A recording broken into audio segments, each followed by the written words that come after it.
نبی کریم علیہ الصلوۃ والتسلیم میدان میں تشریف فرما ہے، جنگ ہو رہی ہے۔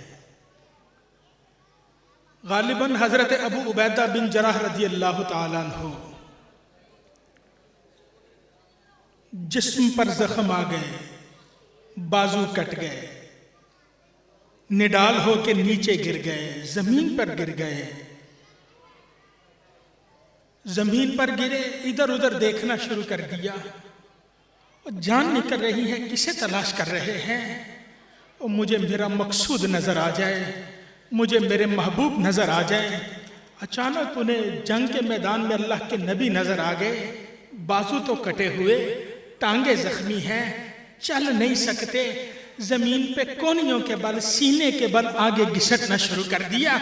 چلتے چلتے گھسٹتے گھسٹتے اپنے جسم کو گھسیٹ کے آگے لے جا رہے ہیں۔ چلتے چلتے اللہ کے نبی کے قدموں پر پہنچے، سرکار جنگ کر رہے ہیں، سرکار کے چہرے کو دیکھا۔ حدیث پاک کی کتب میں ہے فَوَضَعَ خَدَهُ عَلَى قَدَمِ النَّبِيِّ صلی اللہ علیہ وسلم، انہوں نے اپنا رخسار مصطفیٰ کے پاؤں پہ رکھا، ایک نگاہ نبی کے چہرے پر ڈالی، اپنی جان ملک الموت کے سپرد کر دیتے ہیں۔